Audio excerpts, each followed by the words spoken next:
እናንተ ግን እኔን ሰርቃችሁኛል ይላል። እንግዲህ እግዚአብሔርን ማለት ነው። እናንተም የሰረቅንህ በምንድነው ትሉኛላችሁ፣ እሱም በአስራትና በበኩራት ነው ብሎ ይናገራል። በጣም የሚገርም ነው። ቃል በቃል ነው እንደዚህ የሚናገሩ። ስለዚህ ከ10 አንዱን የማንሰጥ ከሆነ እግዚአብሔርን ሰርቀናል ማለት ይሄ ምንም አትስረቅ የሚለውን ሕግ ተላልፈናል። ሰላም ጤና ይስጥልን። ውድና የተከበራችሁ የኤፌሶን ቲዩብ ቤተሰቦቻችን በእግዚአብሔር ሰላም እንደምሰነበታችሁ እንደምንከረማችሁ፣ እግዚአብሔር ይመስገን አለን፣ እኛ ደህና ነን። እንግዲህ ዛሬም ተመልሰን ብቅ ብለናል ማለት ነው። አዲሱን እንግዳችንን እያላመድን ነው በቤታችን። ዛሬም አዳዲስ ሀሳቦችን ይዘን መተናል ወደ እናንተ ቤተሰብ። እንግዲህ ያው ከአሁን በፊት የነበረውን ቪዲዮአችን እያያችሁ እያበረታታችሁ እንደሆነ እየተመለከትን ነው። ስለዚህ ብዙ እንደምንማርበት ተስፋ እናደርጋለን። ቤቱም የሚያድግ ቤት ስለሆነ ሁላችሁም እንግዲህ የሚደራረገውን ነገር እያደረጋችሁ ሰብስክራይብ፣ ላይክ፣ ሼር እያደረጋችሁ ቤተሰብ እንድትሆኑን በዚሁ አጋጣሚ እናሳስባለን ማለት ነው። እንግዲህ እስከ መጨረሻው እየተመለከታችሁ እናንተም እንደምታተርፉበት ተስፋ እናደርጋለን። የኛም ቤቱ እንዲያድግ እንድታግዙን በዚሁ አጋጣሚ እናሳስባለን ማለት ነው። ቤተሰቦቻችን ቀጥታ ወደ ወንድሜ ወደ ተሻገር ነው ወስዳችሁ ማለት ነው። እንግዲህ ይዞት የመጣው ሀሳብ ይኖራል። በነዛ ጥያቄዎች ዙሪያ የተወሰኑ ሀሳቦችን እንለዋወጣለን ማለት ነው። እስከ መርሃ ግብራችን ፍጻሜ ድረስ አብራችሁ እንድትቆዩ እያሳሰብን በቀጥታ ወደ ወንድሜ ወስዳችኋለሁ። በእግዚአብሔር ስም ሰላም እላችኋለሁ። ዛሬ ደግሞ አዲስ ጥያቄ ዲያቆንን ለመጠየቅ ይዤ መጥቻለሁ ሀሳቡን እና ወደ ጥያቄ ወስዳችኋለሁ። ጥያቄው ምንድነው? አስራት እንዴት እናውጣ? ሁሉም ሰው እዳ እንዳለበት ከ10 አንድ የእግዚአብሔር እንደሆነ የእግዚአብሔር የኔ እዳ አለባችሁ ብሎ እንደተናገረ እና ሁሉም ሰው የእግዚአብሔር እዳ እንዳለበት ያውቃል። ግን አውቆም አስራቱን እንዴት ነው የሚያወጣው? በአሁኑ ሰዓት እንደ ቤተክርስቲያን ፈተና አለባት ብዬ የማስበው ከአስራት ጋር የተገናኘ ነገር ብዙ ነገር አለ። ያ ማለት ቤተክርስቲያናችን እንዴት ነው አስራት ሰተናት ልክ አውደ ምሕረት ላይ ቆመው አባቶቻችን እያፈሩ እየተሸማቀቁ ለዚህ አውጡ ከማለት አንፃር አስራቱን ብናወጣ እንደዛ ይሉም ነበር እና እንደ ወንድማችን እንዴት ብናደርግ አስራት እናወጣለን? ወንድማችን እንግዲህ እንደ ቤተክርስቲያን አስተምሮ ያለውን ነገር ያስተምረናል ማለት ነው። ወደ ወንድማችን ወስዳቸዋል። ይርስትልኝ ወንድም ተሼ፣ እውነት ለመናገር በጣም ይሄ ጥያቄ ትንሽ አስቸጋሪም ነው። ምክንያቱም ለመኖርም በጣም እያስቸገረን ያለ ህይወት ስለሆነ የአስራት ጉዳይ ክርስቲያኖች እንግዲህ ሁላችሁም እንደምታውቁት አስራት በኩራት ማውጣት እንዳለብን ራሱ እግዚአብሔር አምላካችን የእግዚአብሔርን ለእግዚአብሔር የቄሳርን ለቄሳር መስጠት እንደሚገባም ራሱ ነው የተናገረውና እንደውም ሊፈትኑ ታስበው ነበር። ለቄሳር ግብር መገበር ይቻላል ብለህ ታስባለህ ብሎ ጠይቆት ነበር። ሳንቲሙን አሳዩኝ አላቸው። ጽሕፈቱ የማንን ይመስላል አለ። አይ እሱስ የቄሳር ነው አሉት። እንግዲያውስ የቄሳርን ለቄሳር የእግዚአብሔርን ለእግዚአብሔር ስጡ አላቸውና እግዚአብሔር ለእግዚአብሔር የሆነውን ነገር ለእግዚአብሔር መስጠት፣ ለመንግስት የሚሰጠውን ለመንግስት፣ ለግላችን የምንጠቀመውን ደግሞ ለግላችን መጠቀም እንዳለብን ራሱ ክርስቶስ ኢየሱስ እንኳን በስጋ ማርያም በነበረበት ሰዓት ያስተማረውና የተናገረው ትምህርት ነው። ክርስቲያኖች እንግዲህ አስራት በኩራት ማውጣት የሁላችንም ግዴታ ነው። አስራት ማለት በቅድሚያ ከንቱኑ ስንነሳ ከ10 አንድ ማለት ነው። 10 ብር ካለ አንዱ ብር የእግዚአብሔር ነው። 10 ብር ሰርተ የምታገኝ ከሆነ አንዷ ብር የእግዚአብሔር ናት፣ 9 ብር ያንተ ነው። 100 ብር የምታገኝ ከሆነ 10 ብሩ የእግዚአብሔር ነው፣ 90 ብር ያንተ ነው። 1000 ብር ካገኘ 100 ብር የእግዚአብሔር ነው፣ 900 ብር ያንተ ነው።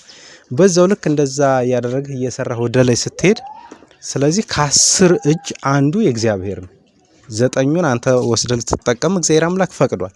ስለዚህ ክርስቲያኖች ቤተሰቦቻችን ከ10 አንድ ለእግዚአብሔር መስጠት ግዴታ ነው። አሁን ያንን ነው ማድረግ እያቃተን ያለው። ለዛም ነው ትንቢተ ሚልክያስ ምዕራፍ 3 ቁጥር 8 ላይ ምን ይላል? እሱ በነብዩ ላይ ያለው ሰው እግዚአብሔርን ይሰርቃልን ይላል። ጥያቄ ነው የሚጠይቀው። ሰው እግዚአብሔርን ይሰርቃልን ብሎ ይጠይቃል። እናንተ ግን እኔን ሰርቃችሁኛል ይላል።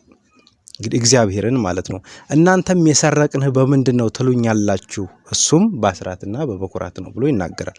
በጣም የሚገርም ነው። ቃል በቃል ነው እንደዚህ የሚናገሩ። ስለዚህ ከ10 አንዱን የማንሰጥ ከሆነ እግዚአብሔርን ሰርቀናል ማለት ይሄ ምንም አትስረቅ የሚለውን ሕግ ተላልፈናል። አሁን ያ የዛ ርዝራዥ መጣና ቤተክርስቲያናችን እኛ ቤተክርስቲያንን መለመን ሲገባን እኛ እግዚአብሔርን ሄደን መለመን ሲገባን ቤተክርስቲያን እኛን መለመን ጀመረች ማለት ስለማናወጣና እኛ እግዚአብሔርን ስንሰርቅ የቤተክርስቲያንን ለቤተክርስቲያን የሚሰጠውን ነገር እኛ ስናስቀር አባቶቻችን እኛን በየአውደ ምሕረቱ በየአደባባዩ ይሄን አድርጉ እያሉ ማሳሰብ መለመን ጀመሩ ማለት ነው። ስለዚህ ይሄ እኛ አንዱና ትልቁ ነገር አንተም ቀደም ሲል ስትለው እንደነበረው የኛ ስርዓት አለማውጣት ቤተክርስቲያን ለልመና እንድትዳረግ አድርጓታል። ስለዚህ ክርስቲያኖች አስራት ማውጣት ግዴታ ነው። ምክንያቱም አስራት የማያወጣ ሰው የእግዚአብሔርን አደራ በልቷል፣ ሰርቋል። ከ10ቱ ትእዛዛት መካከል አንዱን አትስረቅ የሚለውን ሕግ ተላልፏል ማለት ነው።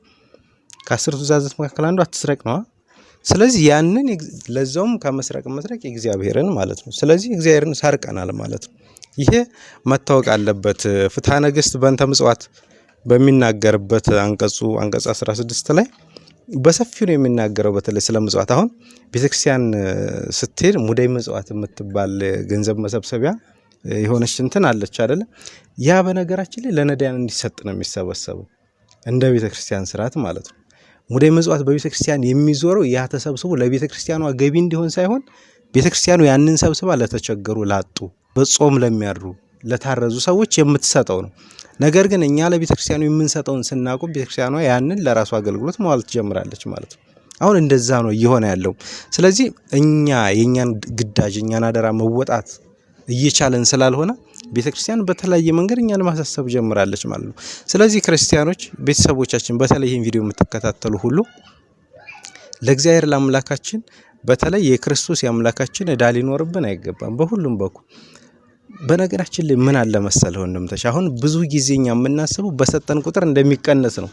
ለምሳሌ ከ100 ብር ላይ 10 ብሩን አንስተህ ስትሰጥ 90 ብር እንደሚቀርህ ነው የምታስበው። ነገር ግን እንደዛ ነው የሚመስለን። ነገር ግን እሱ እግዚአብሔር ባወቀ ግን እኮ ያን 90 ብሩን እኮ በጤና እንድትበላው የጤና ገንዘብ እንዲያደርግልህ ለበረከት እንዲሆን ሊያደርገዋል። አሁን እኛ ኳንቲቲው ላይ ነው እንትን እያልን ያለ ነው። ነገር ግን ያ ከኳንቲቲው በላይ ኳሊቲው ላይ እግዚአብሔር አምላካችን ያንን ንጹህ የኛ ገንዘብ ከሆነ የተባረከ ገንዘብ ነው ማለት ነው። አሁን 1000 ካለው ሰው ይልቅ 100 ብር ኖሮት የተባረከ ገንዘብ ከሆነ 100 ብር ይበቃል እኮ።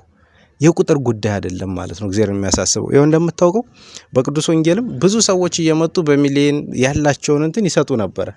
ከሁሉ ግን አንዲት መበለት መጣችና ያለቻት 5 ሳንቲም ነው። ያችን አውጥታ ሙዳይ ምጽዋት ስታስገባ ተመለከተ። ከሁሉ አበልጣ ይቺ ሴት ሰጠች አለ። አይ እግዚአብሔር አምላክ በነገራችን ላይ ብዙ ገንዘብ ስለሰጠነው ብዙ ቁጥር ያለው ሀብት ለእግዚአብሔር ቤት ስላስገባን አይደለም የሚደሰተው። ከሁሉ በላይ ቅድሚያ የኛን ማንነት ይፈልጋል እግዚአብሔር። መጀመሪያ እኛን ራሳችንን ለእግዚአብሔር መስጠት አለብን። እኛ የእግዚአብሔር ከሆነ ሁሉንም እግዚአብሔር አምላክ ከኛ ማግኘት እንደሚችል ስለሚያውቅ ማለት ነው። ስለዚህ መጀመሪያ እግዚአብሔር አምላክ የሚፈልገው ከኛ ማንነታችንን ነው ክርስቲያኖች። ከዛ በኋላ ግን ካለን ላይ አስራታችንን ጠብቀን ማውጣት አለብን። ስናወጣ ይባረክልናል። ያንኑ ያለውን ነገር እግዚአብሔር አምላክ ለበረከት ያደርግልናል። ክፉ ነገር ወደ ቤታችን አይገባም። ለምሳሌ እኮ ብዙ ገንዘብ ኖሮ በየቀኑ የምትተኩስ በየቀኑ ሆስፒታል ሐኪም ቤት የምትመላለስ ከሆነ ከንቱ ነው። ምን ይሰራል? የጤና ቀለብ ካልሆነ ስኳሩ፣ ግፊቱ የሚያስጨንቅና የሚያስቸግር ከሆነ ምን ይሰራል? ይሄ ገንዘብ አልጠቀምህም እኮ ማለት ነው። ስለዚህ ያንኑ ያለውን ነገር እግዚአብሔር አምላክ እንዲባርክልን ያለን ገንዘብ ሁሉ የጤና ቀለብ የጤና ገንዘብ እንዲሆንልን ካለን ላይ ለእግዚአብሔር መስጠት ግዴታ ነው ማለት ነው ክርስቲያኖች። ስለዚህ ያንን ባለማድረጋችን ዛሬ ቤተክርስቲያናችን በየአውደ ምሕረቱ አባቶቻችን እየወጡ ይህንን አድርጉ፣ እንደዚህ አድርጉ እያሉ ነው። በነገራችን ላይ አስራትም የተለየ ነው፣ ስለትም የተለየ ነው። ስለት እንደዚህ ብታደርግልኝ ያመጣልህ ብለህ የምትሳለው ነው። አስራት ግን ግዴታ ነው። ካለ ሀብት ገንዘብ ላይ ከ10 አንዱን እጅ ለእግዚአብሔር የምትሰጠው ነው ማለት ነው። ስለት ደግሞ ታስለህ እግዚአብሔር አምላክ የሆነ ነገር እንዲያደርግልህ ትሳልና ወስደህ የምትሰጠው ነው። ምጽዋት ደግሞ አለ። ምጽዋት ደግሞ ለተቸገሩ ሰዎች የምትሰጠው የምታለብሰው፣ ብራብ አብልታችሁኛል፣ ብጠማ ጠጥታችሁኛል ብሎ የሚልህን ጥያቄ የምትመልስበት ሰው ላይ ስታደርገው እግዚአብሔር አምላክ ለሱ እንዳደረክለት አድርጎ የሚቀበልህ መባ ነው ማለት ነው። ስለዚህ እነዚህን ነገሮች ማድረግ ግዴታችን ነው ማለት ነው ክርስቲያኖች። ትሩፋትም ናቸው። አሁን እነዚህ ምጽዋት መስጠት፣ መባ ማቅረብ፣ ሌሎች ነገሮችን የምታደርገው ሌላ ተጨማሪ ቅድስና ስራ ለመስራት ነው። አስራት ግን ግዴታ ስለሆነ ማውጣት ይገባል ማለት ነው። ክርስቲያኖች ይህን በማድረግ ቤተክርስቲያናችንን በየአውደ ምሕረቱ ከመለመን እንድትወጣ ማድረግ አለብን። እኛ ግን ስለማንሰጥ እኛ ስለሰረቅን እግዚአብሔርን ቤተክርስቲያን ይሄንን አድርጉ፣ ልጆች እንደዚህ አድርጉ እያሉ አባቶቻችን በየአውደ ምሕረቱ እንዲለምኑ አድርገናል ማለት ነው። እና ትልቁ ክፍተት እኛው ራሳችን ጋር ነው ያለው ለማለት ነው። እግዚአብሔር ይስጥልኝ። ለወንድማችን ቃለ ሕይወትን ያሰማልን። እንግዲህ ቤተክርስቲያን የምትለውን ከአባቶቻችን የተማረውን ወንድማችን ዲያቆን አብራርቶ ነግሮናል።